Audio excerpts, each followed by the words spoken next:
हरे कृष्णा कृष्ण कृष्ण हरे हरे, हरे राम राम राम हरे हरे। यह बात श्री राम के जन्म के पहले की है, जब भील आदिवासी कबीले के सरदार अज के यहाँ एक कन्या का जन्म हुआ। उस कन्या का नाम श्रमणा, दूसरा नाम शबरी रखा गया।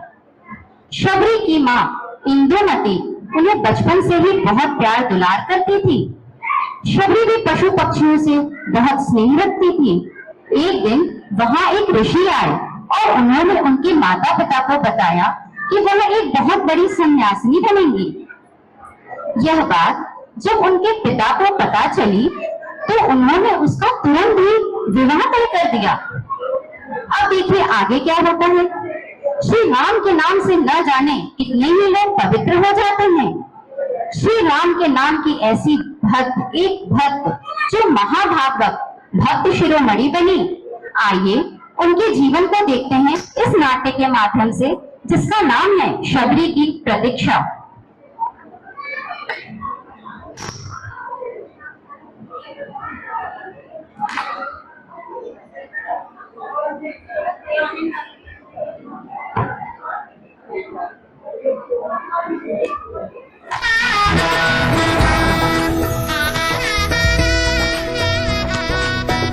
यह फूलों की माला यहाँ लाकर रखो। यह मालाएं और बंधनवार उधर ले जाओ। द्वार पे रंगोली खूब सुंदर सी बनाओ और ये दोनों तरफ दिए जलाओ।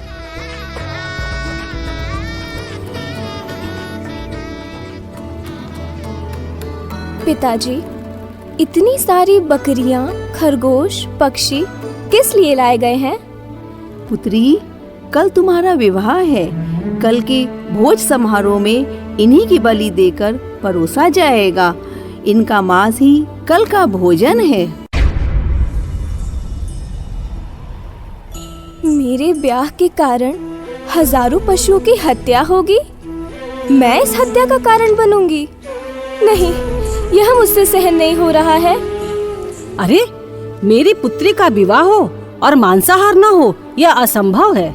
मैं इस जंगल का राजा हूँ और तुम मेरी इकलौती पुत्री हो। तुम्हारी शादी में दूर दूर से लोग आएंगे। उनके स्वागत में मांसाहार तो बनेगा ही।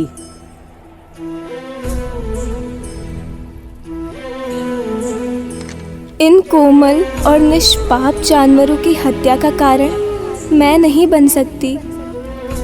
अगर मैं यह विवाह ही ना करूं तो, अगर घर छोड़कर चली जाऊं तो, ना मेरा विवाह होगा और ना इनकी हत्या होगी।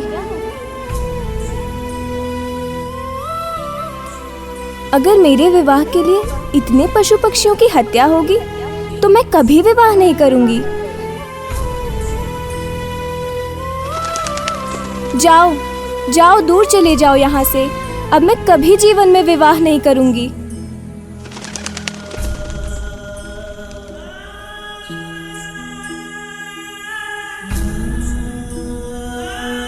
अगर यहाँ रही तो ये लोग फिर से मेरा विवाह करने के लिए जानवरों को कष्ट देंगे। यहाँ से भाग जाती हूँ। हाँ, अभी।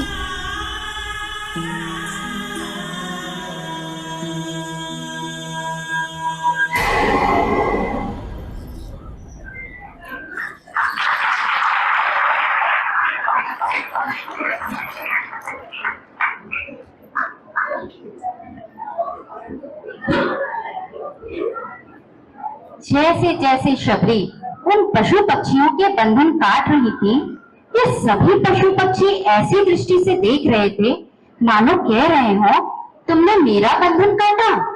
जाओ, मैं भगवान से प्रार्थना करती हूँ तुम्हें कभी जन्म मृत्यु का बंधन ना प्राप्त हो। तुमने जैसे मेरी रक्षा करी, भगवान सदा तुम्हारी रक्षा करेंगे। शबरी के मन में निर्दोष प्राणियों के लिए दया भाव उत्पन्न हुआ और वह घर छोड़कर जंगल की तरफ चली गई। शबरी का पुण्योदय हुआ और वह संसार का त्याग कर भाग चली। भाग्यशाली वही होता है, भाग्यशाली वही होता है जो संसार छोड़कर भाग पड़े भगवान की तरफ। घर छोड़कर एकांत वन की ओर चली गईं। एकदम सुनसान जंगल की तरफ चली जा रही थी। घूमते घूमते ऋषिमुख पर्वत पर पहुंची।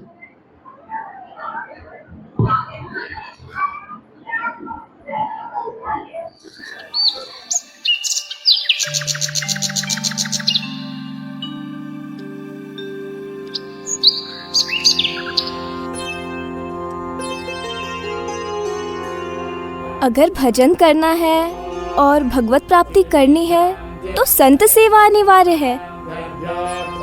परंतु मुझ भीलनी की सेवा कौन स्वीकार करेगा? कोई मेरी सेवा स्वीकार करेगा? हाँ, छुपकर सेवा करूंगी।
संतों को ऐसा सुख देने वाला कौन है जिसने मार्ग को साफ किया?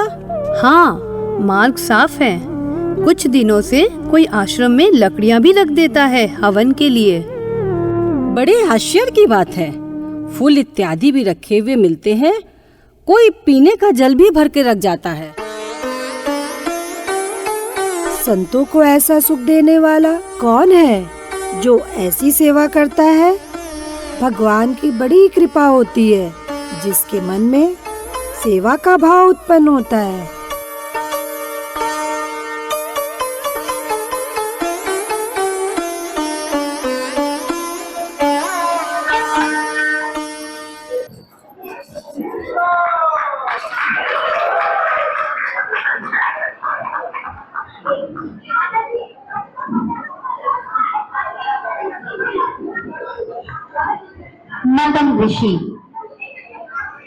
मदन ऋषि परम विरक्त भक्त रसानंद से परिपूर्ण महात्मा ऋषि थे। वे रोज अपने आश्रम में देखते कोई हवन के लिए लकड़ियां इकट्ठी करके रख के चला जाता है, कोई फूल भी चुन करके सुंदर सुंदर ताजे ताजे फूलों को टोकरी में सजा करके भगवान को चढ़ाने के लिए रख जाता है। मार्ग तो इतना साफ होता है, एक कंकड़ भी पैर में नहीं चुभते हैं। आखिर ऐसा कौन भक्त है जो इतनी सेवा कर जाता है और वो भी छुप के?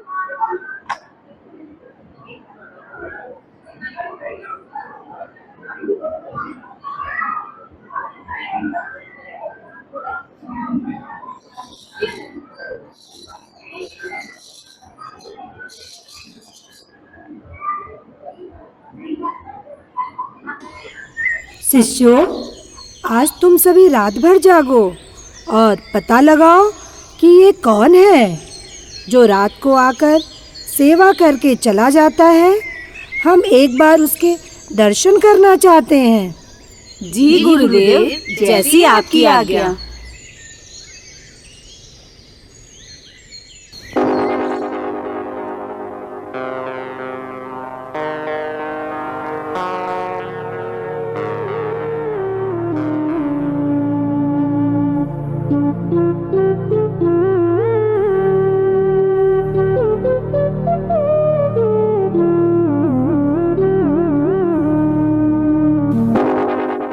ठहरो, कौन हो तुम?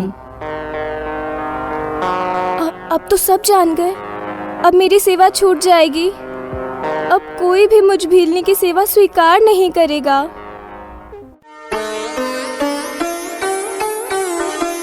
बेटी, तुमने ऐसी सेवा की। कौन हो तुम? कहाँ रहती हो? प्रभु, मैं झाड़ियों में छुपकर रहती हूँ। मेरा नाम शबरी है। मैं शबर जाति की हूँ। मेरा कोई घर नहीं। मैंने अपने घर का त्याग कर दिया है। पुत्री, अब तुम निश्चिंत हो जाओ। भगवत भक्ति का प्रभाव ऐसा है कि वो ना जाति देखती है, ना स्त्री पुरुष। तुम किस जाति की हो, तुम्हारा कुल क्या है, यह कोई मायने नहीं रखता।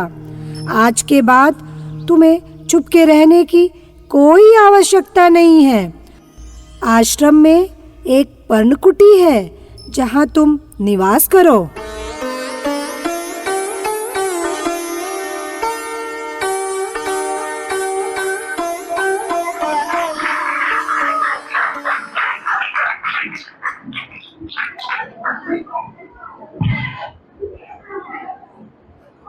जब दूसरे ऋषियों को यह पता चला कि मतंग ऋषि ने एक भीलनी स्त्री को आश्रय प्रदान किया है, तो वे सभी बहुत क्रोधित हुए और उन्होंने एक मंडली बुलाई।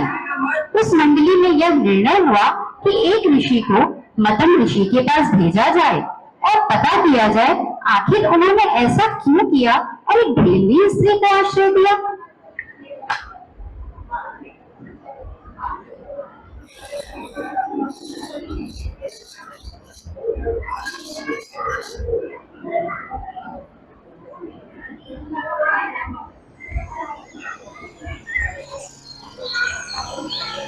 मुनिवर, आप पुण्य आत्मा हैं।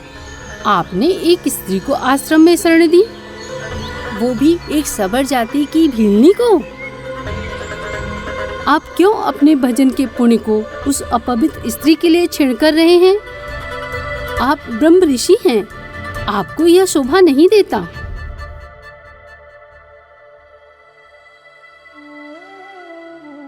शबरी ने संतों की सेवा के प्रताप से भगवत प्राप्ति का पुण्य अर्जित किया है। वह परम पवित्र है। ऐसी बातें कहकर आप अपने ब्रह्मणत्व का अहंकार दिखा रहे हैं। मैं शबरी को अपनी पुत्री मान चुका हूँ और मैं उसे नाम मंत्र और गुरु दीक्षा भी दूंगा।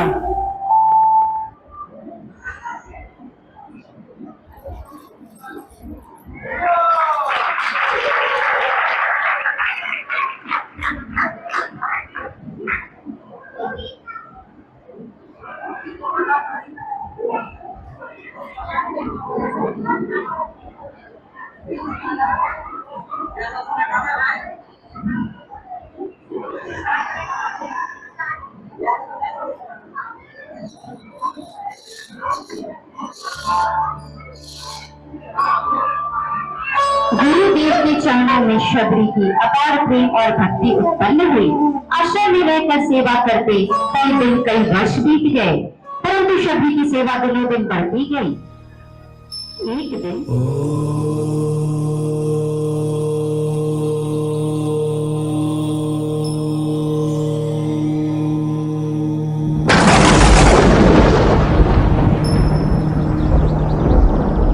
हे मुनिश्रेष्ठ, आपकी भक्ति, त्याग, तपस्या, संयम, नियम और भाव से प्रभु अत्यंत प्रसन्न हैं।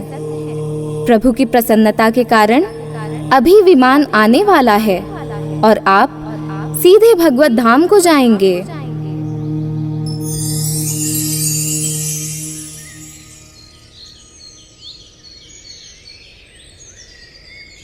प्रिय शिष्यों, इस संसार में आने वाले जीव को भौतिक शरीर प्राप्त होता है। प्रकृति के नियमानुसार अब मेरे शरीर त्याग करने का समय आ गया है।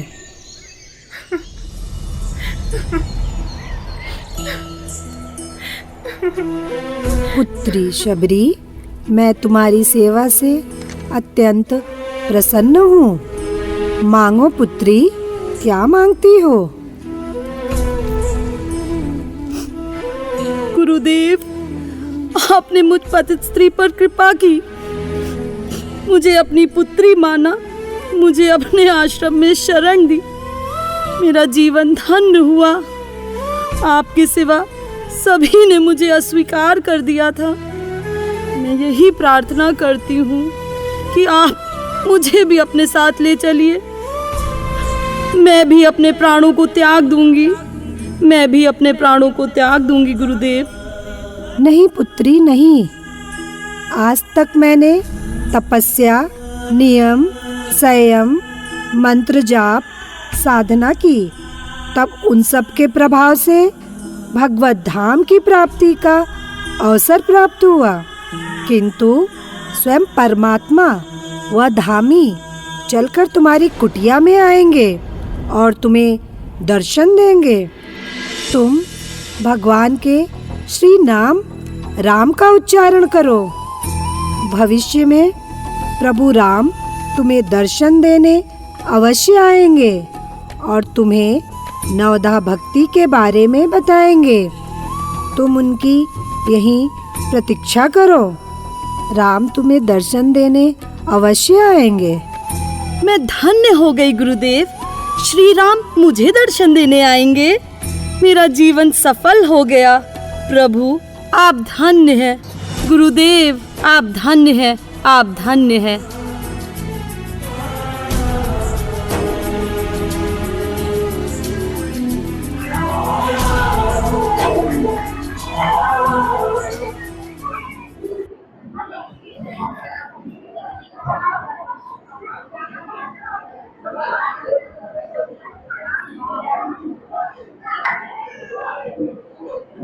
आपने देखा कैसे मतंग मुनि अपना शरीर छोड़कर भगवान के धाम चले गए और शबरी को उन्होंने कहा कि प्रभु राम उनके द्वार आएंगे और उन्हें वही प्रतीक्षा करने को कहा। मतंग मुनि के भगवत दान जाने के बाद सभी ऋषि मुनि आश्रम छोड़कर चले गए। सिर्फ शबरी ही आश्रम में रह गई, क्योंकि उन्हें अपने गुरु के वचन पर दृढ़ विश्वास था कि मेरे गुरु ने कहा है तो एक दिन मेरे राम अवश्य आएंगे। शबरी इंतजार करते करते वृद्ध हो गए हैं, परंतु उन्होंने प्रभु का इंतजार करना नहीं छोड़ा। तो दिन में भी फूल सजाती, कभी रात में फूल सजाती, कभी रात में नींद में से उठ जाती। अगर अभी मेरे प्रभु आ गए तो उसी समय फूल सजाने लगती। जब दूसरे ऋषि देखते उनको इस प्रकार करते तो उन्हें पागल कहते, पर शबरी को तो क्या, उनको तो इसी पागलपन में आनंद आ रहा था।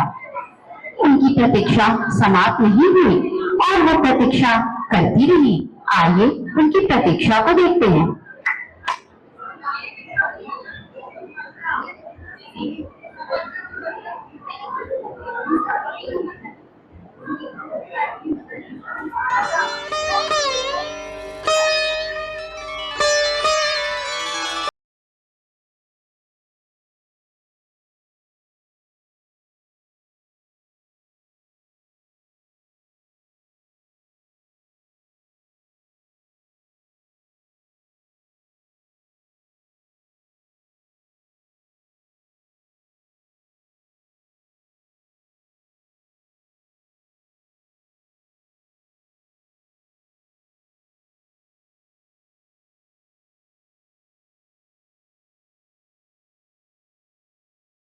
मेरे राम को ये अच्छे नहीं लगेंगे। ये भी खट्टे हैं और ये भी खट्टे हैं। हाँ हाँ, ये मीठा है, ये मेरे राम को प्रिय लगेगा।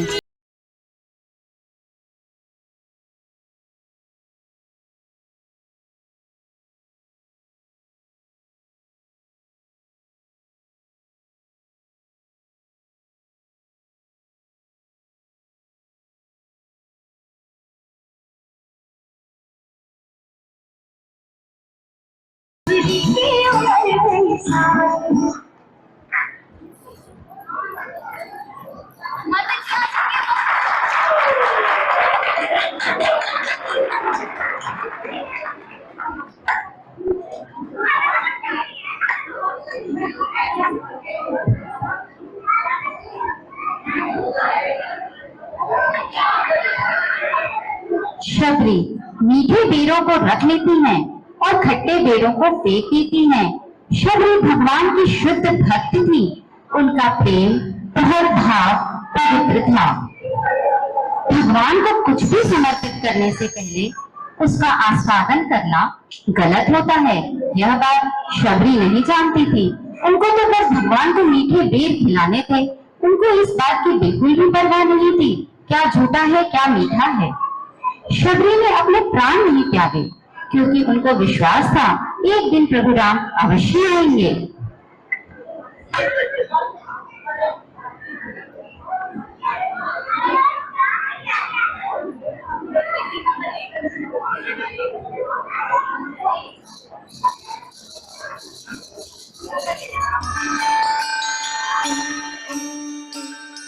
मुनिवर, हमें माता शबरी की कुटिया का मार्ग बताने की कृपा करें।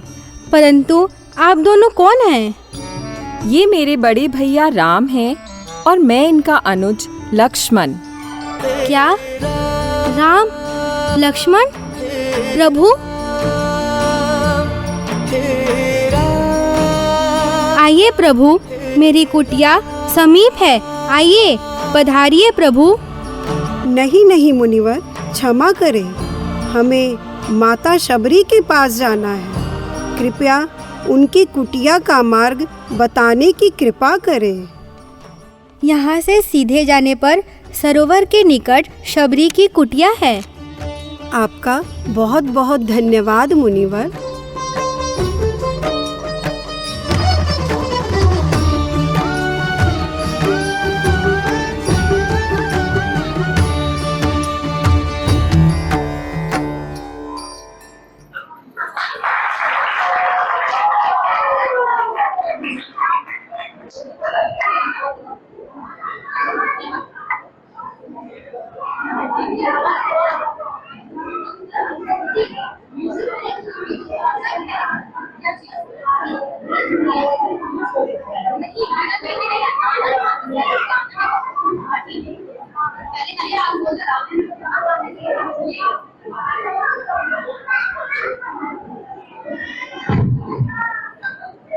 शबरी फूल बिछा रही हैं, मार्ग के पत्थर चुन रही हैं। वो बहुत अधीर हो गई हैं और अपना कार्य पूर्ण निष्ठा के कर रही हैं। तभी दो मुनि वहां आ जाते हैं।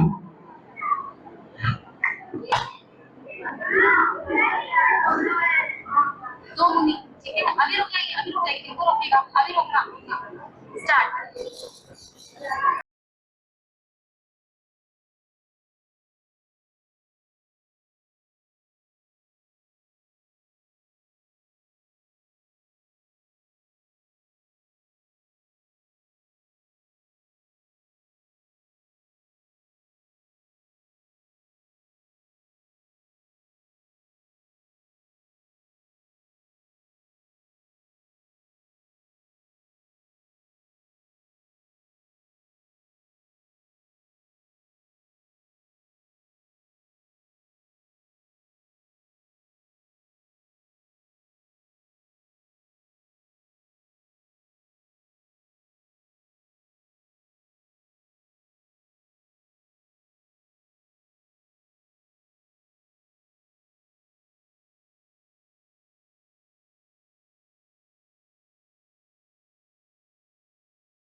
कहाँ चले आ रहे हो?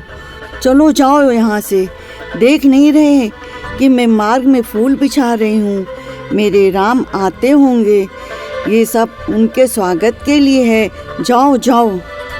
अरे पगली, तुम रोज मार्ग में फूल बिछाती हो, जैसे श्री राम आज और अभी ही आने वाले हैं। ऐसा करते तुम्हें कितने वर्ष बीत गए, तेरे राम आए भी? अब तक नहीं आए, परंतु वो आएंगे। मेरे गुरुदेव मतंग मुनि का वचन झूठा नहीं हो सकता। अगर मेरे राम अचानक आ गए तो वो क्या कहेंगे कि इस भिल्ली को तो स्वागत करना भी नहीं आता। आप दया करके मेरे इन फूलों से थोड़ा हटकर चलें तो बड़ी कृपा होगी। मुझे तो ऐसा लगता है कि यह भिलनी पागल हो गई है। अरे इसे परेशान मत करो, आओ हम दूसरे मार्ग से चलते हैं। जी गुरुदेव, मुझे क्षमा करें। यह मत भूलो कि भक्ति और पागलपन में अधिक अंतर नहीं होता है। सांसारिक दृष्टि से देखो तो भक्त पागल ही नजर आता है। शबरी महातपस्विनी है और उसे सिद्धि प्राप्त है, परंतु उसे उसका लेश मात्र भी अहंकार नहीं है। यही एक सच्चे भक्त की पहचान है। पूरा जीवन गुरु की आज्ञा का पालन करते श्री राम की राह देखते बीत गई, परंतु श्री राम नहीं आए, अब तक नहीं आए। हे राम, इससे पहले कि जीवन की अंतिम सांझ हो जाए, आप दर्शन दे दीजिए प्रभु, आप दर्शन दे दीजिए। पूरा जीवन मार्ग में पलके बिछाए व्यतीत हो गया। अब देर ना करें, अब देर ना कीजिए प्रभु, देर ना कीजिए। राम राम श्री राम राम।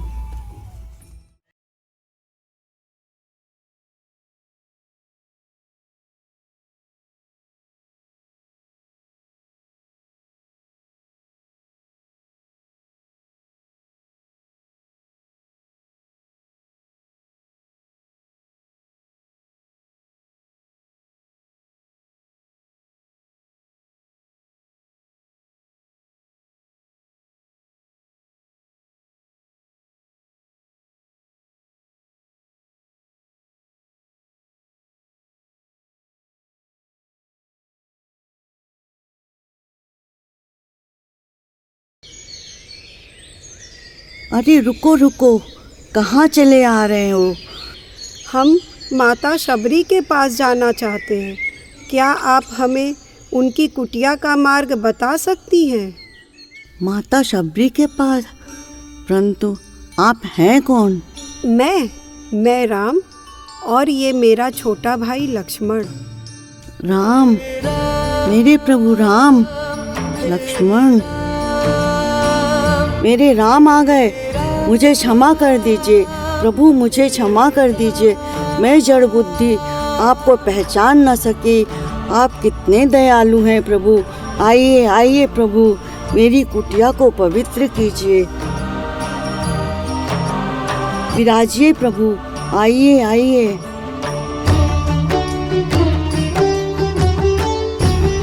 प्रभु, आपको भूख लगी होगी ना? हाँ माता। मैं अभी आपके लिए फल लाती हूँ।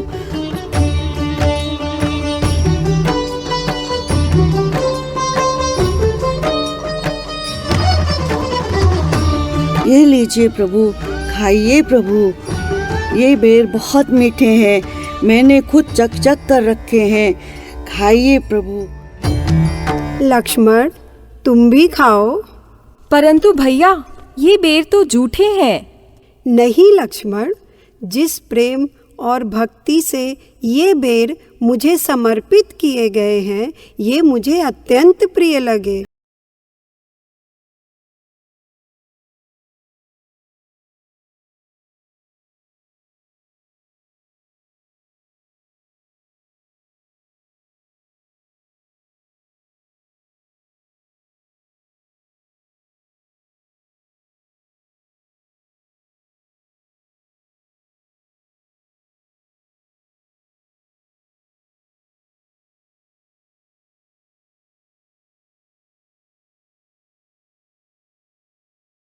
ऐसे बेर तो भगवान को वैकुंठ लोक में भी नहीं मिल सकते, है ना लक्ष्मण?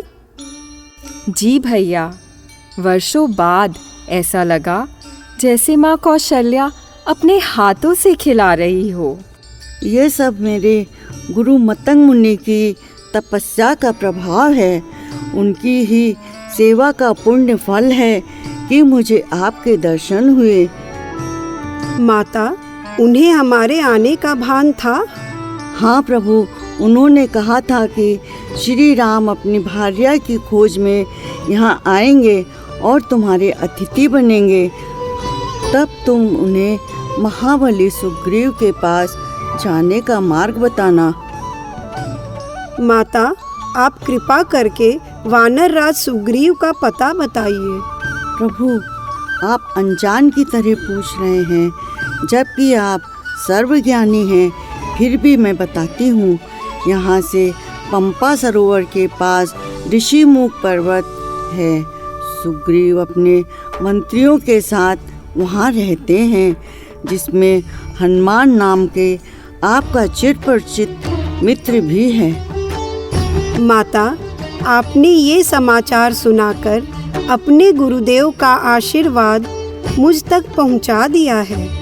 ऐसा लगता है जैसे आपने अपने गुरु के साक्षात दर्शन करा दिए हैं। आप धन्य हैं माता, जो आपको ऐसे महान तपस्वी गुरु का सानिध्य मिला। राम, आप मुझे अपनी भक्ति और उसका ज्ञान प्रदान करें। माता, भगवान के निकट जाति, धर्म, कुल, गुण और चतुराई का कोई मोल नहीं होता। वो तो केवल भक्ति के नाते को ही सच्चा नाता मानते हैं, और आप तो स्वयं भक्ति की चरम सीमा हैं। फिर भी मैंने नवधा भक्ति की जो महिमा सुनी है वो बताता हूँ। नवधा भगति कहूँ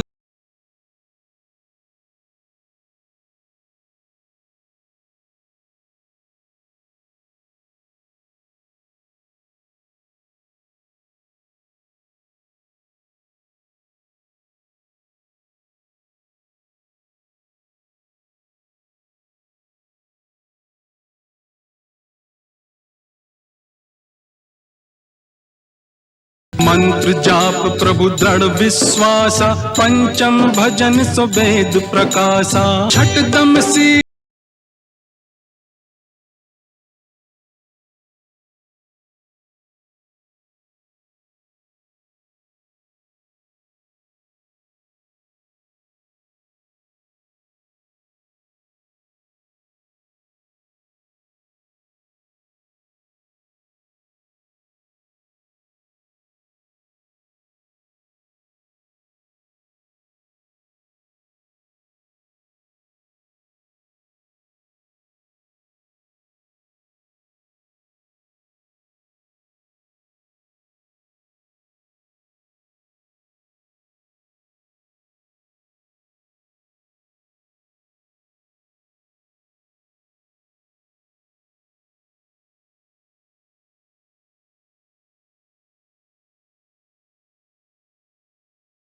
के दर्शन और आपके द्वारा नवधा भक्ति का ज्ञान प्राप्त करके मेरा जीवन धन्य हुआ।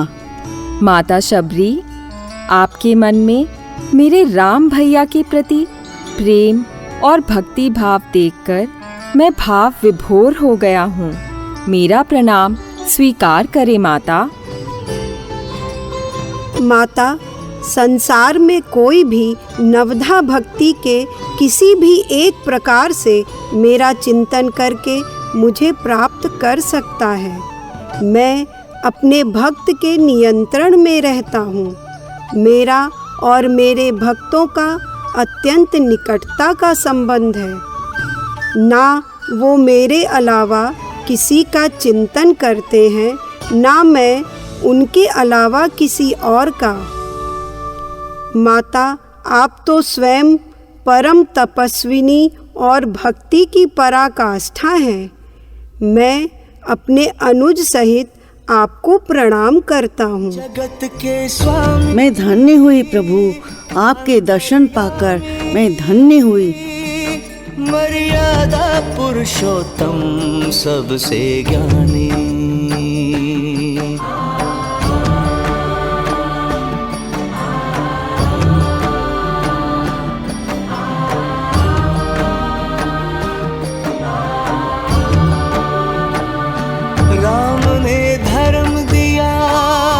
राम ने कर्म किया पिता के वचन की खातिर वन में प्रवास किया।